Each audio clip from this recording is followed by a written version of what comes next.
সবাই কেমন আছেন? আশা করি সবাই ভালো আছেন। তো আজকে আমি রান্না করব খুব সহজ উপায় বিরিয়ানি। তো আমি একটা ফ্রাই প্যানে প্রথম তেল গরম করে মাংসের ভিতরে হালকা হলুদ লবণ দিয়ে এটা খুব সুন্দর করে ভাজি করে নিব। তো আপনারা দেখতে থাকুন, আমি এটা খুব সুন্দর করে লাল লাল করে ভাজি করে নিয়েছি। এখন এগুলো আমি ভাজা শেষ হয়ে আসছে প্রায়। এখন আমি এগুলা নামিয়ে রাখবো। নামিয়ে এতে আমি এখন দিব পেঁয়াজ কুচি হালকা ব্রাউন কালার করে এখন আমি এটা খুব সুন্দর করে ভেজে নিব। তো দেখতে থাকেন আমার পেঁয়াজ ভাজিটা কেমন হয়।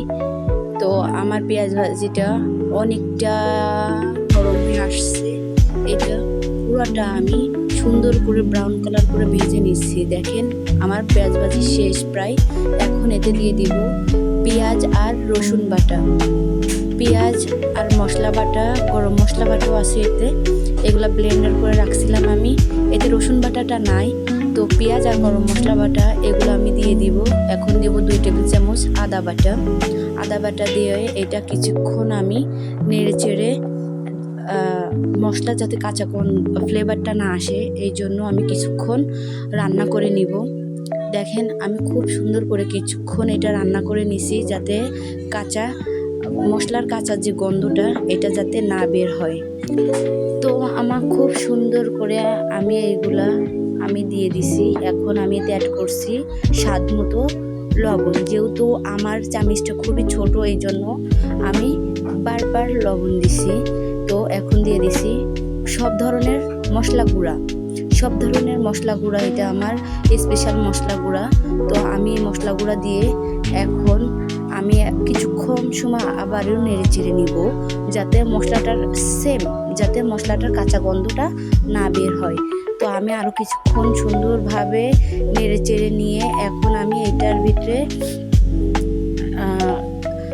অ্যাড করব আপনার কিছুটা পরিমাণ পানি অ্যাড করব।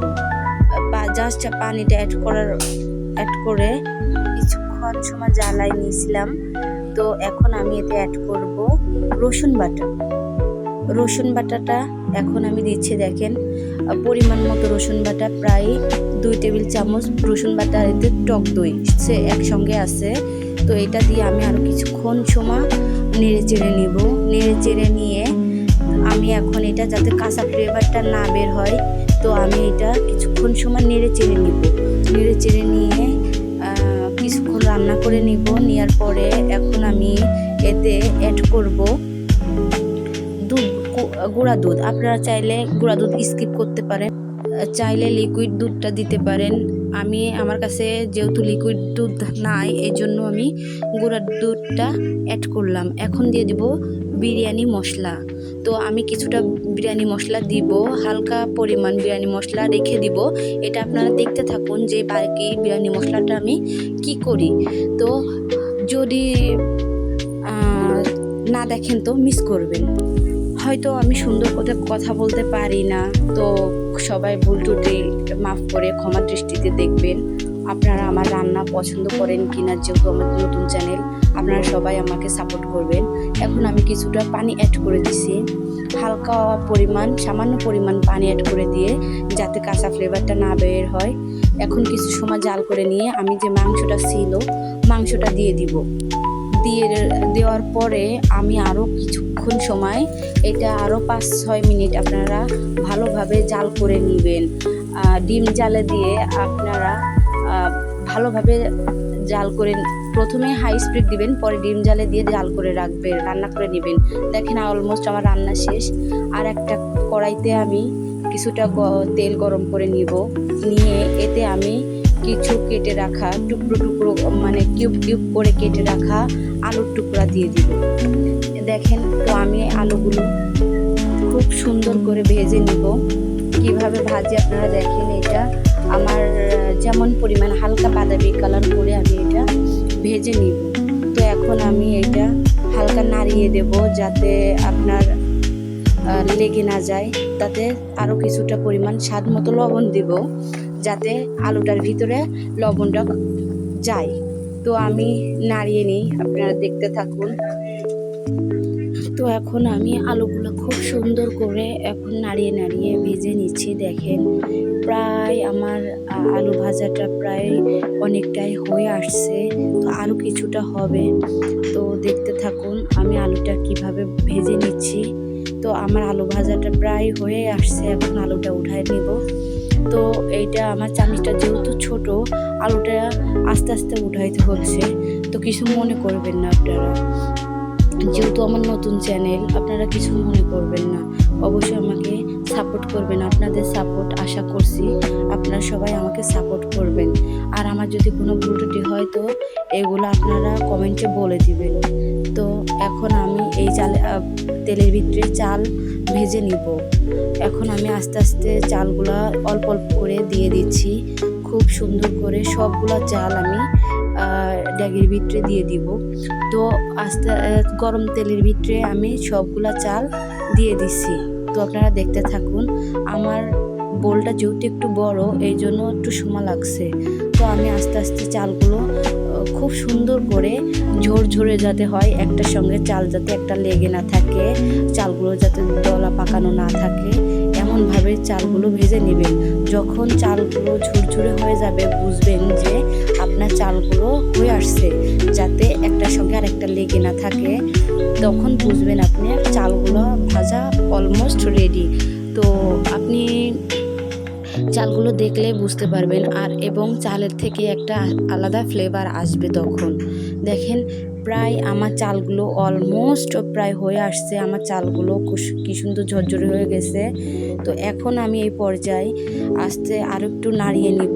নাড়িয়ে নিয়ে আমার অলমোস্ট আমার চাল প্রায় হয়ে আসছে। দেখেন আরও একটু ভাজা লাগবে, আমার চালগুলো প্রায় অলমোস্ট হয়ে গেছে। তো আমি এখন চুলাটা বন্ধ করে দিয়ে এখন আমি রাইস কুকারে চালটা বসিয়ে দিছি। চালটা আরেকটু সময় ভেজে নিয়ে এতে আমি এখন আপনার অ্যাড করব, আরও কিছুক্ষণ ভাজি করে দিয়ে এখন আমি এতে মাংসগুলো পানিটা গরম পানি করে আলাদা গরম পানি করে রাখছিলাম। যতটুকু পানি লাগবে 1 কেজি চাল হলে আপনার 2 কেজি পানি লাগবে। তো আমি আরেকটা কারেন্টের কেটলিতে আমি পানিটা ফুটান্ত পানি গরম করে নিয়েছি। তো দেখেন আমি কিন্তু পানিটা দিয়ে দিচ্ছি, এখন দিয়ে দিচ্ছি। এখন আমি এই ফুটান্ত গরম পানিটা দিয়ে দিব, দিয়ে আমি কিছুক্ষণ রান্না করে নেব। নিয়েতে আমি ভালো সুন্দর করে নাড়িয়ে চাড়িয়ে নিচ্ছি, যাতে চালগুলো তলে দলা পাকানো না থাকে, জট হয়ে না যায়, তাহলে আপনার ভাতগুলো সুন্দর হবে না, ঝরঝরে হবে না, খেতেও ভালো লাগবে না। তো আমি খুব সুন্দর করে নাড়িয়ে নিচ্ছি। নাড়িয়ে নিয়ে এখন আমি এতে অ্যাড করব রান্না করে রাখছিলাম যে মাংসটা, খুব সুন্দর করে রান্না করে রাখা মাংসটা, সে মাংসটা দিব। তার আগে আবার দিব আমি দিয়ে দিচ্ছি আরও কিছুটা গুঁড়া দুধ। তো যেহেতু আমার কাছে লিকুইড দুধ নাই, এই জন্য আমি গুঁড়া দুধটা দিয়ে দিচ্ছি। তো আপনারা চাইলে গুঁড়া দুধটাও দিতে পারেন, বা স্কিপ করে আপনারা লিকুইড দুধটাও দিতে পারেন। তো এখন আমি দিয়ে দিচ্ছি স্বাদ পরিমাণ কিছু পরিমাণ লবণ দিয়ে দিচ্ছি। আপনাদের যেহেতু আমার চামচটা ছোটো, এই জন্য আমার বারবার দিতে হয়েছে। আপনারা চাইলে আপনাদের স্বাদ মতো লবণ দিয়ে নেবেন, যে যেমন খান আর কি, অবভিয়াসলি এমন লবণ দিবেন। তো এখন আমি ভেজে রাখা যে আলুটা ভেজে রাখা আলুগুলা দিয়ে দিব। আলুগুলা দিয়ে আরও কিছুক্ষণ আমি সুন্দরভাবে নাড়িয়ে নিব। চালের সঙ্গে আলুটা মিশিয়ে দিব, যাতে সুন্দরভাবে মিশে যায়, এই জন্য আমি মিশিয়ে দিব। এখন আমি আলুগুলা মেশানোর পরে এখন আমি এতে দিয়ে দিব কিছু কাঁচা মরিচ আমি ধুয়ে নিছি। দেখেন কয়টা কাঁচা মরিচ আমি এতে অ্যাড করব। যেহেতু আমি এতে কোনো মরিচের গুঁড়া অ্যাড করিনি, সেজন্য আমি কিছু কাঁচা মরিচ অ্যাড করব, যাতে যার যেমন পরিমাণ ছোট বড় সকলেই যাতে খেতে পারে, এই জন্য আমি কিছু কাঁচা মরিচ অ্যাড করে দিছি। এখন আমি দিয়ে দিব আমার সে রান্না করে রাখা সেই মাংসগুলা আস্তে আস্তে আমি সবটুকু দিয়ে দিব। দিয়ে যাতে একটুও ঝোল না থাকে, সবটুকু ভালোভাবে দিয়ে আমি এটা খুব সুন্দর করে নাড়িয়ে চাড়িয়ে মিশিয়ে নিব চালের সঙ্গে, যাতে চালের সঙ্গে খুব সুন্দরভাবে মিশে যায়। সেই জন্য আমি খুব সুন্দর করে মিশিয়ে দিব। দেখেন আমি কি সুন্দরভাবে মিশিয়ে দিচ্ছি। চাল আর মাংসগুলো খুব সুন্দরভাবে মিশে যাচ্ছে। অলমোস্ট আপনারা কালার দেখলেই বুঝতে পারছেন যে আমার বিরিয়ানির কালারটা কেমন হবে। আপনারা দেখলে বুঝতে পারছেন। তো আপনারা দেখতে থাকুন আমার রান্নাটা কেমন হয়, অবশ্যই কমেন্টে জানাবেন। তো দেখেন বলক দিয়ে দিছে, এখন আমি এটা ঢেকে দিব। তো ঢেকে দিয়ে আবারও 10 মিনিট পরে ঢাকনা খুলে আমি নাড়িয়ে নিব। আর ওই যে বলছিলাম যে বাকি কিছু বিরিয়ানি মশলা রাখছিলাম, সেই বিরিয়ানি মশলাটা আমি এখন আবার এই চালের ভিতরে দিয়ে দিব। দিয়ে আমি কিছুক্ষণ সময় ভালোভাবে নাড়িয়ে বিরিয়ানি মশলাটা আর চালগুলা খুব যাতে ভালোভাবে মিশে যায়, সবগুলা চালের সঙ্গে যাতে মিশে যায় সেভাবে খুব সুন্দর করে নাড়িয়ে নিয়ে আমি আবারও কিছুক্ষণ সময় ঢেকে দিছিলাম। দিয়ে এখন আপনারা দেখতে থাকুন। লাস্ট আরও কিছুক্ষণ সময় আমার লাগবে, আরও 10 মিনিট আমি রেস্টে রাখবো। 10 মিনিটে আমার প্রায় ভাতটা অলমোস্ট হয়ে যাবে। তো আপনারা দেখতে থাকেন।